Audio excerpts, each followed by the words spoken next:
After a brilliant start to Season 1 of The Penguin, Episode 2 has big boots to fill. And yet, somehow it manages to do it, focusing more on Sophia and her struggles to overcome her own mental demons, as well as attempting to guide her family through a bout of turbulence. This episode really dives into her character and shows how much she's been through. A solid 8 out of 10 for Episode 2 of The Penguin. I loved the deep character development and how the best plans of Ozzy are always coming unstuck. At this point, I expect these plans to fail, but it's how he comes out the other side that is the real point of interest. Vic could be a little more prominent, but I'm sure he'll get his own episode soon enough. Playing off the Maronis against the Falconans is working really well because they're at a low point and they appear weak, so everyone will be expecting them to be attacked. The perfect time for Ozzy to slip in and get what's his. Anyway, let's get stuck into the recap and spoilers. While we're waiting for that to sink in, why not hit that thumbs up button? You know you want to. We've got more Penguin reviews coming, as well as the second half of Agatha All Along, and coming Friday the 18th of October, the Australian version of The Office. It's going to be so cringy. What a start to an episode. I thought it was a flashback, the shadowy finger with the gun, the screaming, the flashing lights. They're not going to die wondering, this development team. I thought this was going to be Scarecrow, but his name is Jonathan Crane, not Julian Rush. He was the orderly in Sophia's hallucination/dream. I guess it could be an alias. The gap in the G of Penguin fading out looks like a beak on Ozzy. So he's got ulcers? Make a mental note of that for later on. Hey, it's the lady from The Expanse. Avagashlu, or whatever her name is. The one that sounds like she smokes a carton a day of Cuban cigars. Shora Agdashlu. That's her name, she's Iranian. You know, I've got a real big problem with Iran. Iran's so far away. So they're going to arrange for Maroney's guys to hit the convoy transferring the drops operation from Gotham to Robbinsville. But of course, nothing can ever go smoothly for Mr. Cobb. How's he going to get out of this predicament? Now, the Falcones want him to ride in the truck instead of the second car, and they're going out armed to the teeth instead of real discreet. Oh Ray, you and your seagull jokes. You know that flying seabirds are a point of contention for Mr. Cobb here. Nicely played, Ozzy. You realise that there's been a spanner thrown in the works, so now you can justifiably switch back to Team Falcone and go tell Maroni that someone must have tipped them off. So Ozzy basically ends up in a situation where the only participant left is one of the Falcones. So now he's playing his hand to their favour. So Carmine's brother Luca is now in charge and it's got everyone on edge. They're at each other's throats, but Luca seems to be more level-headed. Ozzy always manages to throw in a line that throws people off balance, like Sophia asking him why he thinks she owes him anything, and his reply of, "I owe you."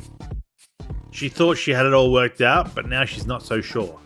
That's a nice little touch. The missing persons sheets on the traffic lights kind of reminds me of the missing persons boards after 9/11. Never forget. I'm interested to hear more about the hangman. Who were the 7 women and why? Was it the Salem 7? I'd want to kill them too, useless sacks of crap. A nice little bit of backstory about how the Penguin got involved with the mob. Also about his lobster-like tenacity when it comes to learning what he needs to do his job. Hint hint. 2 episodes in and 2 mentions of the Riddler. At least they're consistent with who's to blame for the state of the city. Is that Kenzie from the Batman or just some other random copper? It's not Bullock, is it? So I checked and apparently it's Detective Marcus Wise, who I've never heard of before. Sophia has Wise attempt to get information on who alerted the Maronis to the movement of their drops operation, using his drops addiction as leverage. She trusts him because he was also a reliable informant for her father, Carmine. Vic is getting messages from someone named Graciela, who wants to know if he's okay after the flood. Who could she be? His mother? His surname was a Latino one, wasn't it? Like Alvarez or something? When Oz introduced Vic to Roxy, I thought she was in the canning industry. You know, like tuna? Well, I guess that still applies. Now we know it was camming with 2 M's. Cake? What's this cake stuff? There were references to Cake and the boys when Tech Knight had Huey all tied up. Is this something kinky that I don't want to know about? Drop a description of what this cake stuff is in the comments if you would be so kind. Vic's very reluctant to give any details about his past. Is he hiding something? He's not the son of a cop or something, is he? Nice, he told Roxy that he's Ozzy's driver, taking a page out of the old man's book. Wait, so you can just let yourself into his bedroom? I thought those big doors were going to be like a bank vault kind of deal, with Oz needing to let you in. Eve has deduced that Ozzy killed Alberto Falcone. Double that can be used against him. She's already pulling his purse strings, saying they need more money to cover up. This will never end. At first I thought Sophia was sleeping in a bed in front of a window with plantation shutters, but it turns out she's sleeping on a mattress on the floor of a closet. I guess she got used to sleeping in a cell. Is that a floor I see? Does the bed still have a mattress, even though she's sleeping on a mattress in the closet? I guess she could have smuggled a mattress in, a nice thin one to give her that feeling of sleeping on a concrete shelf. She's been clawing at her own neck. I thought I saw scratch marks earlier on, but I couldn't be sure. Ozzy's mum's mind's going, to the point where she doesn't know what day it is. It's sad because I feel someone's going to use her to get to Oz. Maybe someone who's already killed 7 women? I liked the little misunderstanding with the car while crossing the road. Very organic. I wonder if that was scripted. They've done a couple of things like that. Oz flicking the power knob on the record player because he's done it 1,000 times. So not only does Sophia have to deal with her own mental struggles and the opposition from within her own gang, but there's also a public movement to have her incarcerated for her crimes. Oz can't get to Luca to give him the pics of his wife, but he spies Sophia alone sucking back a durry. Oz consoles her and also slips in a few "you should just get over it and not let it destroy you" kind of lines. Very sneaky. He also shows a bit of humanity, saying he likes to think he helped his mum out of her mourning. I like that. As Sophia gets hurried away to go meet the detective, Oz gets a text from an unknown number saying he needs to talk. So the detective has kidnapped Irvad, who was a Maroni man who got shot by Ray in the earlier convoy heist. They stuff him in the basement until the time is right to deal with him. Lucky Oz couldn't get to Luca because otherwise he wouldn't have had the pic still of Johnny Vitti shagging Luca's wife to use as collateral to get out of the Maronis gutting him like a fish.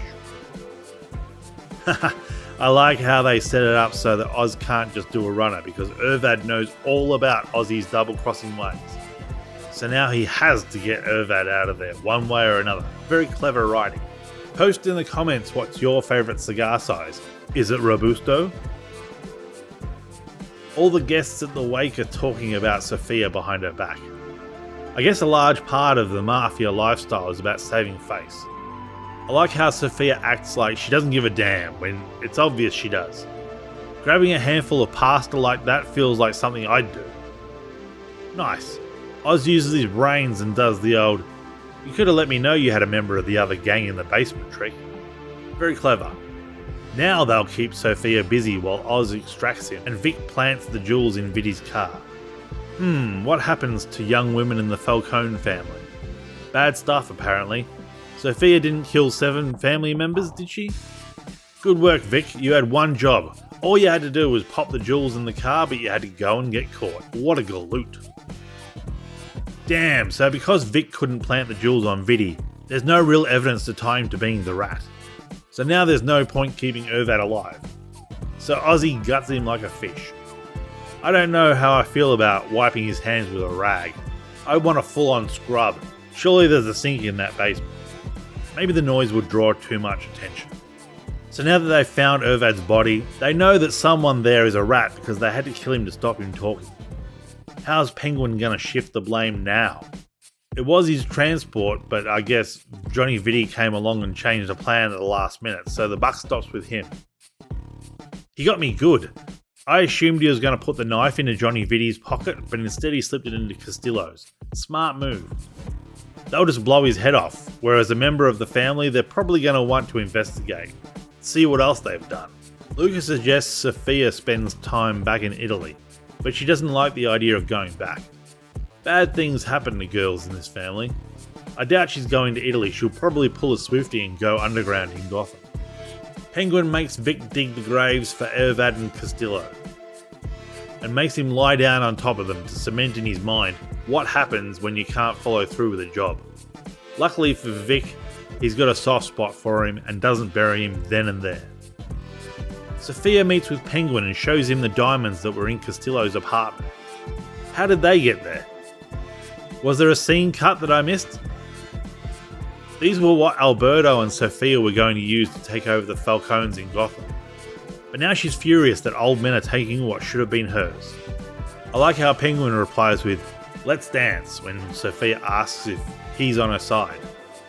Nice little callback to his earlier discussion about how his mum got out of her mourning phase. Thus ends episode 2 of The Penguin. Man, this show is a breath of fresh air. Such a nice change to have competently written drama. Again, episode 2 of The Penguin is an 8 out of 10. There were a couple of things that didn't sit right, like the jewels being in Castillo's apartment, or the fact that they left Ervad alone long enough for someone else to get to him. You always gotta have 2 guards. That way you can play them against each other if anything goes wrong. But the rest was great. Watching Penguin work on his feet when things go pear-shaped has so far been a treat. He's not relying on ridiculous coincidences or other people being morons. It's more like he's trading on uncertainty and the law of averages. I really find Sophia to be a compelling villain / anti-hero. I want to see her get her revenge, but I also want to see her downfall. The bloody makeup on this show, hot damn! I have to remind myself that that's Colin Farrell under there. Amazing makeup and brilliant acting from Farrell. There's Golden Globes here for sure. Only 2 episodes into The Penguin and it's already my second favourite show behind Shogun. But nothing is going to top Shogun, that was a masterpiece. Thanks for watching. If you like what you saw, please consider subscribing. I release reviews occasionally when time allows, and a thumbs up would be a big motivator for further reviews. If you didn't like it, feel free to leave a thumbs down and let me know how I can improve in the comments below. Anyway, I'm Mixie, thanks for your time, and have a good one.